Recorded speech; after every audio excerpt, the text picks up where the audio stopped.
Okay, cool. So, the other day, my friend was talking to me about, hobbies, stuff like that. And I was like, world building.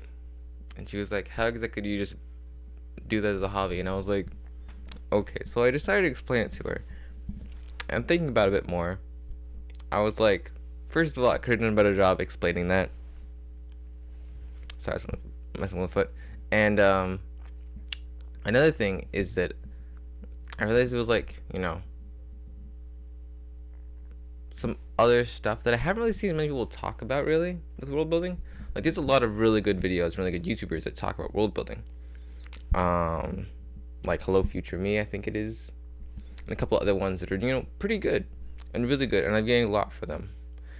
But a lot of the ones that I see about world building are mostly about specific parts of world building, and especially more, I guess you could say, advanced parts of world building. Like, you have like, your geopolitical state and things like that that are really interesting to get into and really important to get into if you want a functioning world building system. Or not just a functioning world, you know? Because we see a lot of different places in fantasy where people build worlds. More specifically in fantasy than anything else. Obviously, other places have it too, but fantasy is the one that's, most commonly thought of when thinking of world building.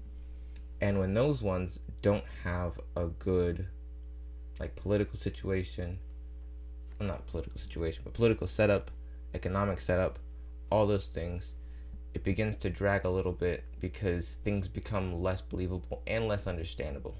Like, for example, like, one of my biggest gripes with the entirety of the Harry Potter franchise, although it is a little bit understandable, with the books themselves, not the author, because there's different gripes there, obviously.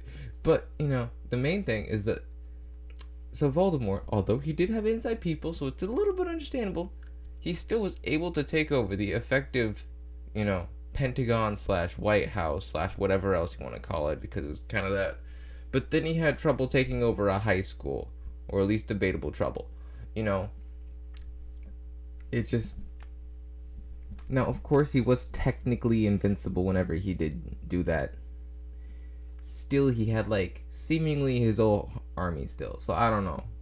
To be fair, I never read the books, and I've only watched a few of the movies.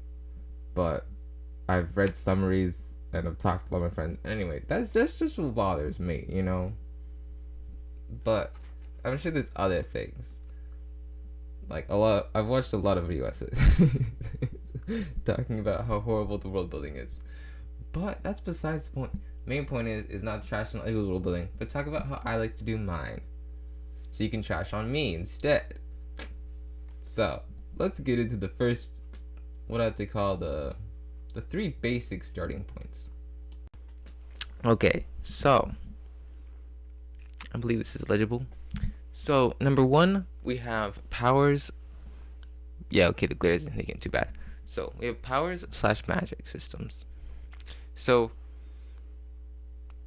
basically, with each one of these,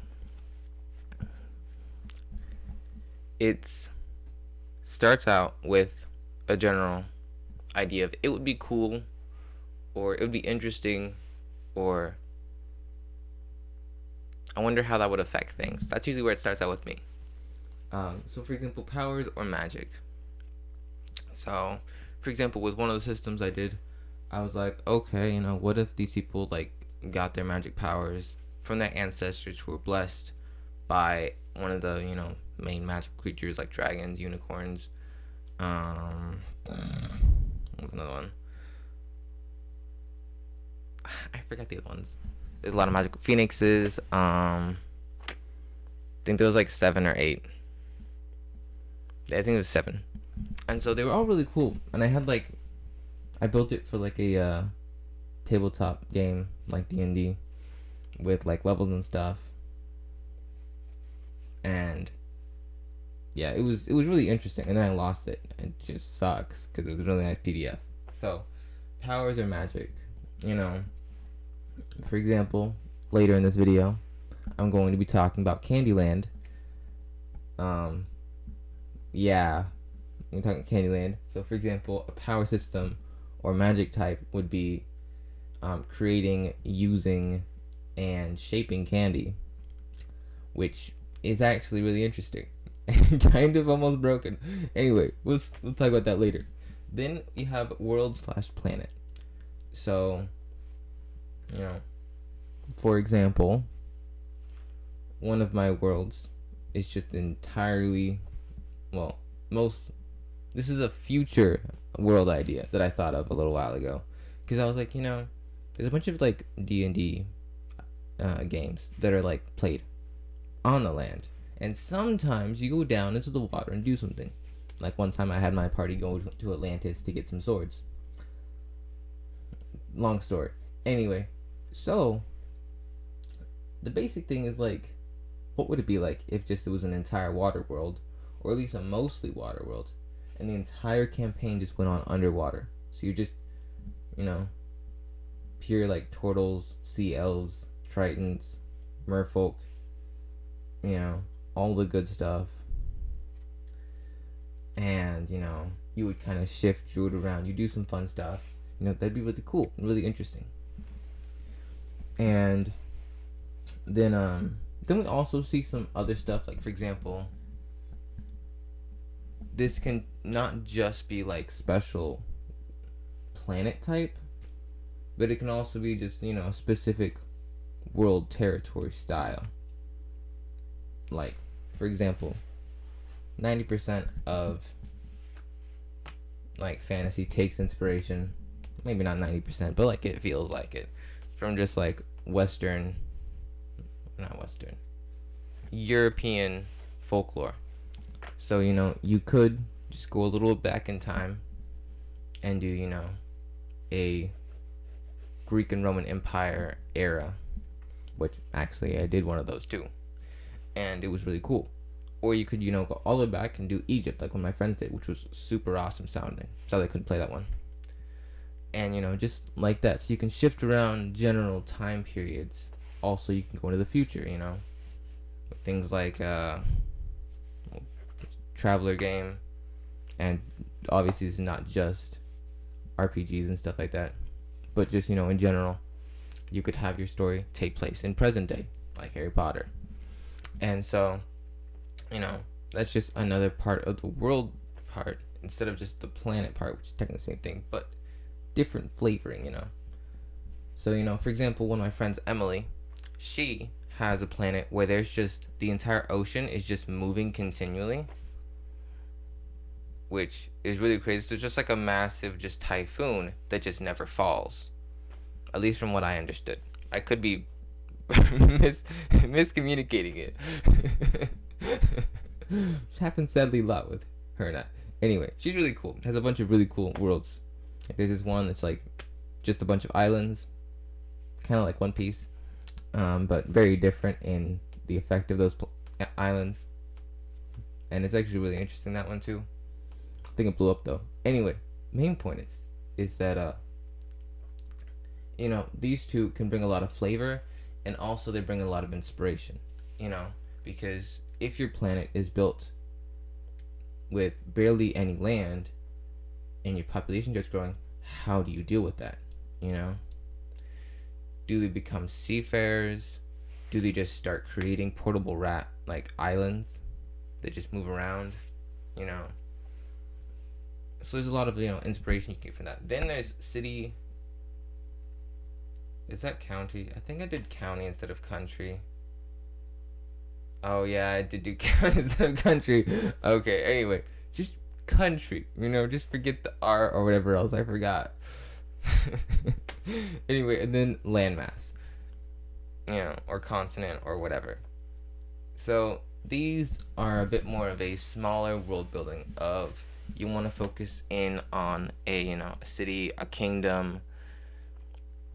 We've seen some really good ones that have been really focused like this. Like what's a good example of one that's just tied to a specific city? I can think of some game ones. Can't think of a whole lot of fantasy story ones though, but I can think of some game ones. And so these are really cool because it lets you shoot really deep in and really get, your claws in to a specific city, and you can make a lot more fun stuff happen in the city. Now, with these though, with more city specific ones, you have to make sure that you're with the right party if you're playing a game. But if you're not, who cares, you can do what you want. You're writing the story. So yeah, really cool, really interesting ideas can come out of this one. But even with the city, you still have to do general world building. You can't just be like, it's just a city. Well, actually, unless it's just a city, which can be why. Actually, whoa, that sounds kind of cool, actually. Oh, okay. We're gonna build a world in a little bit. Just give me a minute. So, then we have country. Now, with country, you can go a little bit more out. You get, surrounding territories, conflicts, things like that. With landmass, you go even farther out, at least generally speaking. And you get more stuff going on, more conflicts, more interesting things. Now, so with all of these starting points of, this is cool, there's usually one thing that's always needs to be asked is, what is unique? Because although there's nothing inherently wrong with just doing roughly the same world or power system or whatever as somebody else, because how different are most magic systems, to be honest? Like, there are some ones that are actually cool and interesting and different, but it's mostly just like, I have a magic item, wand, staff, gem, locket, thing, and I'm going to use it to say some special words, and then a magic thing is gonna happen. Like, it's the same thing in like 80% to 90% of all fantasy. There's very little difference, and this is all the cool ones, That's just like, oh, well, I use my blood to create magic, stuff going on, or, I have to actually weave the spell, which takes a long time, or, there's all the bard fun, where like, I'm playing an instrument, it shoots out rockets, But yeah, so like, you have powers in magic, and although sometimes it's hard to make the actual, I guess you could say, casting of the magic or implementation of the magic cool. And with powers, it's especially hard because, like, you're gonna have powers, but 90% of the time it doesn't really matter where they come from necessarily. Like, let's be honest. The difference between the Hulk and the Thing, both are from Marvel, both got their powers debatably from radiation. I think the Thing got his thing from radiation because it was, I remember, some sort of solar flare or astrological effect, at least, while they were in the ship or on a planet, depending on the backstory. And either way, they got exposed to some sort of solar flare radiation, and he turned into a rock dude with super strength, and Hulk got hit by gamma rays and got turned into a strong green dude with super strength. And so we've seen them, box in the comics several times, and obviously the Hulk's stronger, because he just is. He's that guy. But effectively, no one necessarily cares where their powers came from. Like, we want a backstory. People reading a story want to know, okay, but where did he get his powers, generally speaking. Like, if someone is declared to be an X-Men, we're like, okay, he got it from his genetics. Makes sense. You don't have to do too much. Or like, in, for example, My Hero Academia. Despite what I dislike about its general plot, it has a really, really fun superpower system. Not in just the fact that it basically just takes the X-Men idea and kind of simplifies it, but also with the fact that it shows, I guess you could say, a more um, advanced timeline of the X-Men, technically. Though technically there's been X-Men for like 200 years in the Marvel timeline. They've just been getting slightly more common every generation, which kind of makes sense, but is boring. Uh, just spitting facts. But, you know, it kind of brings in the idea that, was it Sinestro? It wasn't Sinestro. It was Syndrome from Incredibles was talking about, with when nobody's super, when everyone's super, nobody is. But it kind of turns it on its head of everyone, or almost everyone, is super, but not everyone is as super as others. So you kind of see a difference in base power, and then like several other things I like One Piece and what's another good example? Gersh, dang it, I can't remember. But anyway, where they take powers and they use them in weird ways, you know. So we get to see a lot of that, and that's really where the fun part of powers comes in. Is not so much in the reception of the powers, and I guess the same with magic. Is it's not so much of how they get the magic or how they get the powers. It's more about how they use them, you know. Because with magic, most people have seen enough fantasy or have heard of enough fantasy that they know that magic comes from somewhere and people shoot it out, and not everyone can use magic, at least not necessarily. And those are just basic, you know, understandings of magic. So you can just stick magic into a story and it's, you know, pretty passable. Like, for example, you know, if you've written any books, or if you've thought of writing a book and you've watched anything about fantasy story writing, you know about soft magic systems and hard magic systems. And you know about intuitive magic systems and unintuitive magic systems. And so, you know, we have our soft magic systems where things are very loosey-goosey and things just happen when they need to be, but most authors are careful enough that they don't just have magic solve every problem, or every problem that they specifically want it to, because they're like, I can't think of a better reason, you know? Now, the problem with soft magic systems isn't so much that it's very easy to slip into plot conveniences. You know, I-class plot armor, you know? It just kind of sucks sometimes. The biggest problem with soft magic systems is, number one, most of the time, people don't know what the heck is going on. And they just kind of have to roll with it.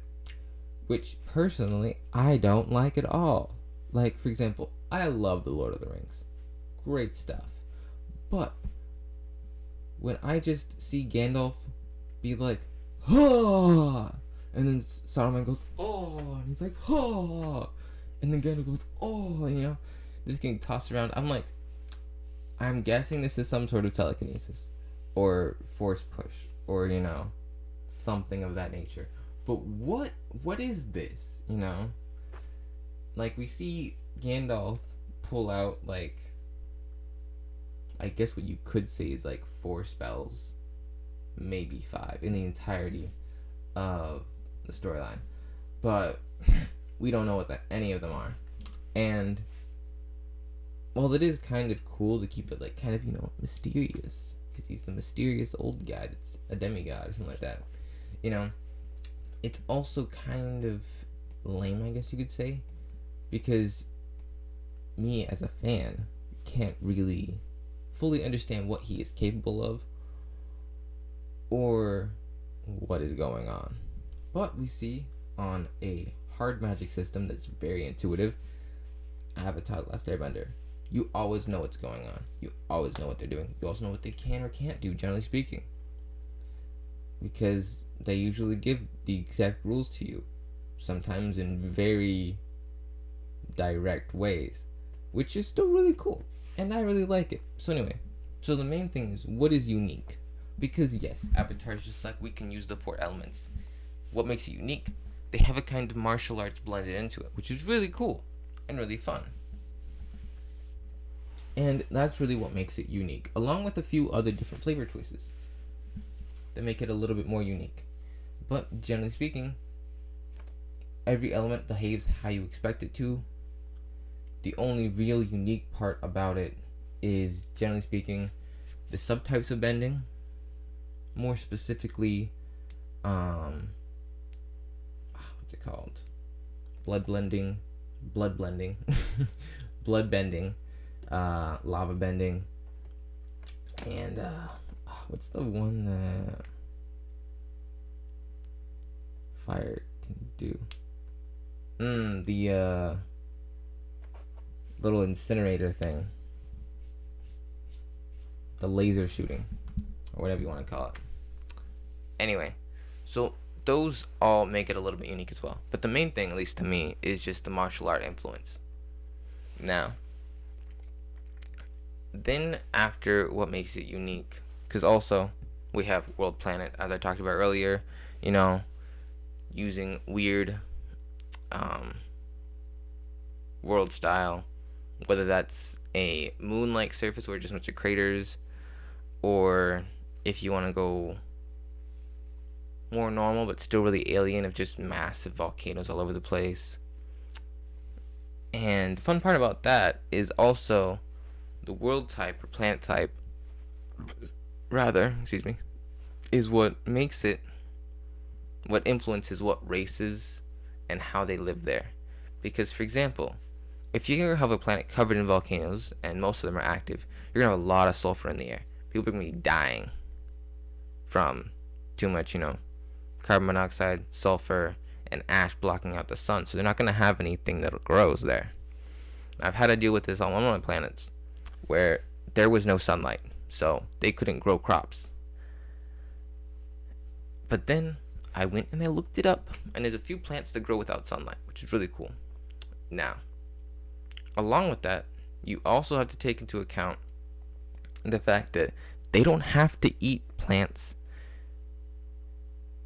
They can eat other stuff. Now, with that understanding, on planets that are uninhabitable to normal humans, sometimes it's best to soft discard humans entirely. So, you don't have to use a non-humanoid race. You just maybe shouldn't use humans. Use a similar humanoid race, because I know some people want to have a very humanistic looking main characters to help the audience connect with them more. Or some people, if you're playing a game, your players want to play maybe a human or at least something very close. Now,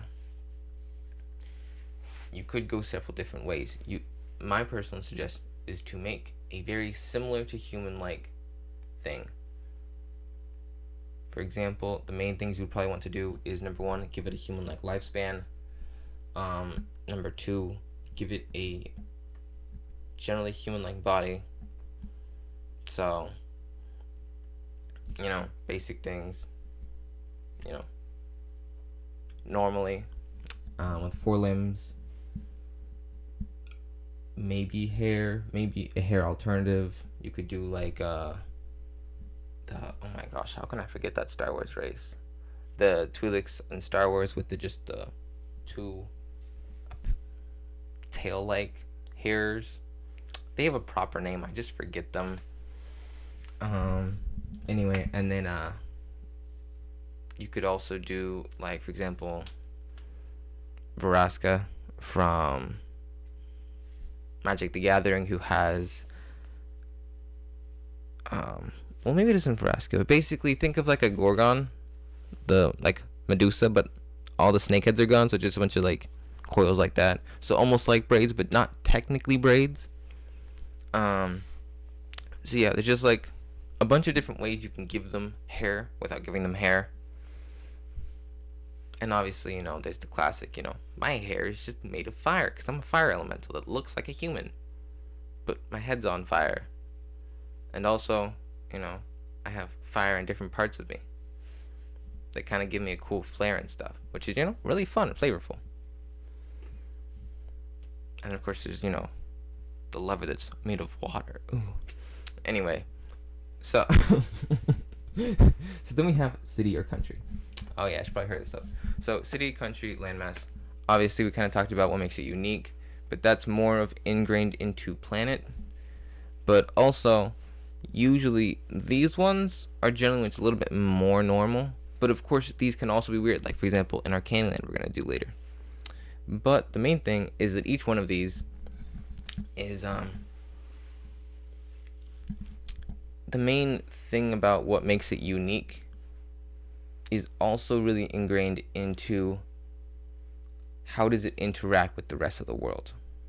Now, of course, you don't have to just make the entire world super in-depth because you're focusing on this one part, but you do have to make sure you know what this does with every other country. Because, for example, if your city is a port city, then you have to keep in mind that people are coming and going, and you're going to be a main hub for shipments, most likely.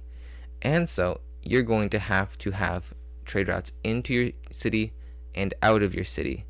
And you're going to want a decent amount of, for example, horses, carriages, carts, things like that. And you don't have to worry about as much of a centralized, I guess you could say, what is the right word for that? Like, you don't have to worry about your own specific trade good because you already have the port that will bring you all the trade things that you really need. You'll obviously still have some stuff you work with, some stuff you trade, but you'll mostly be focused on simply organizing the transfer and reception of goods. Now, if you're not a port city and you're more inland, you're going to think about, okay, what do we grow? Animal-wise, plant-wise, do we mine? Things like that of how does our city, country, kingdom make money, and how do we trade these with other people? Because if you don't make wheat, you have to get it from somebody else. Generally speaking, obviously I'm not saying wheat exists in your world, but if we're thinking like, settlers of Catan, you need certain things to build a proper civilization, and you need to trade those, generally speaking. Now, sometimes you have a city that's, for example, futuristic, and you're entirely self-sufficient, and that's great, because that just knocks that problem out of the park. But generally speaking, in fantasy worlds, they still have to transport stuff. Now, the mode of transportation might be different depending on how magical your society is, but still, the main point is you got to transport stuff. So, literally, only the main thing. But yeah. So, then along with this, there's what are the conflicts? So, generally with any good story, any good game of D&D, there has to be some sort of conflict. Now, a lot of times, there's, for example, a major conflict. Like, in a lot of fantasies, there's the impending war. Or, there's the war that's already going on. Or, there's the curse that's been put upon the land by the evil someone.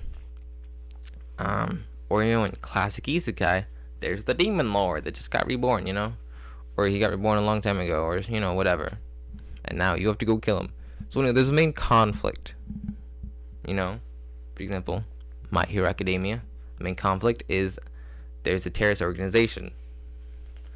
And so,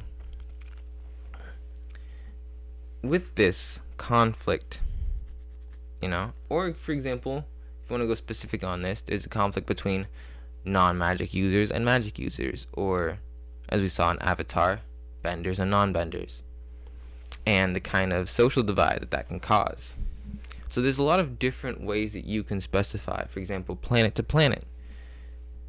If you're part of an interplanetary system, then there might be an impending invasion of, for example, in Star Trek, the Klingons, or the Borg. Or, in Warhammer 40k, the Tyranids are coming. I know virtually nothing about or 40K, but I just thought I might throw that in. I really want to learn more, but it's hard to find any good YouTube videos. It just has like, a 6 hour long video explaining all of it. That's what I need. Anyway, back to the main point. Um, so there's a lot of, conflicts ranging from very small conflicts in, for example, city of two, taco stands that are just like, you're stealing my business, and they, have a taco off, and, they see who can, outsell the other. Or, obviously you have, planet level where there's just an oncoming invasion, or, a galactic war, and you have to figure that out. So, it's just various different levels of conflict. They don't have to be, obviously world ending, but, you do want some level of conflict for the characters to interact with, to make some level of stakes, and also to make things interesting. Because if there's no conflict, it's not super interesting. I'm not saying it can't be interesting without conflict. I'm just saying it's not as easy to make interesting without conflict. For example, even love stories have conflict. Always in the beginning of the third act of every single Hallmark movie, something happens that causes confusion and separates the two lovers. And then later in the third act, the conflict gets resolved. Usually misunderstanding gets resolved, and then they come back together and they get married in, like, after knowing for the 2 months. Great stuff. So there's pretty much conflict in every single type of story. It doesn't have to be major, it doesn't have to be minor. It just should be there. Doesn't have to be, because there are some stories without, an actual conflict. What are those? I can't think of any, but even the most streamlined romances I can think of still have conflict of some level. Usually it's very minor, like extremely minor, but still conflict. Now, after that, we go. So there's something I talked about a little bit earlier, but basically, who lives here, and either how do they, well, generally, either how do they adapt to the environment, or how did they come from this environment? Because, for example, on planet, you could have, travelers come to the planet and be like, oh, this place isn't too bad, and then they, either start terraforming it, or they just start setting up things, and you could have, it be where the very low levels of radiation slowly start mutating them into a slightly more either advanced or less advanced civilization, because of the way the radiation's been affecting them, and create almost a different species of humans. I think one of my friends at college, she was writing a little book, and it had something like that in it. And of course, you can also have it where, for example, in the Candyland thing we're going to be looking at later, how the gingerbread men came from gingerbread trees. And it's really interesting. And so basically, it's just like, who lives there and how do they live there, Obviously, a lot of this stuff isn't as impactful if you're just going to do, kind of a, modern day urban fantasy undercover, like, Harry Potter or Skullduggery Pleasant or Dresden Files, where a lot of the world building has to be incognito. Now, that comes where the other one is, which is how to make everything make sense. So, like I was talking about earlier with transporting goods, if teleportation is cheap and easy and is usually there, people are going to be using it to travel rather than using more of horse and carriage or whatever else it might be. Because if I can just teleport somewhere and it's as cheap or cheaper than me flying somewhere or riding somewhere or driving somewhere, then I'm just gonna teleport. Because, like, why not? I save time and money, you know? So that's really one of the main things, is like you want your world to make sense, and you want even more so the things in your world to make your world more unique, you know? Like, if you have those cool things there, use them, because they'll drip more flavor into your story. Now, of course, putting those things in might remove some of the stakes that you might want to be there. So, for example, if your world has easy long distance teleportation, either that you can just have with you, or you have to go somewhere to get there, and they can easily get there, and you want them to be in a rush to get somewhere because something dangerous is going on, and they're just like, okay, I'm here, you know, and they just stop whatever is happening. Then it's like, oh, dang it, I didn't want you to do that, you know? Like, for example, one of the really weird ones and kind of interesting ones that there is in D&D is that there's nothing that works quite like a radio that is easily repeatable. So, for example, I know Roll20 has done this, but it's a type of walkie-talkie that basically what it does is it allows them to create a sort of a magical walkie-talkie they can easily talk to each other with, just over and over again. Normally, in base game, it's only once, and it's dead for the next day. Now, I think it's really interesting because it kind of makes a certain level of tension, as although they can use magic, they can't actually communicate with each other normally. Now, if it's modern day, you know, Dresden Files like, they can just pull out their phone and be like, hey, how's it going? You know, problem averted. And a lot of stories you see this where they just forget they have phones, which can be really annoying to some people, because it's like, just call them. You have a phone, you know. But like, on the other hand, we have different stories, like for example Percy Jackson, which I'm actually going to get to again in a second, where they just can't use phones because that attracts monsters.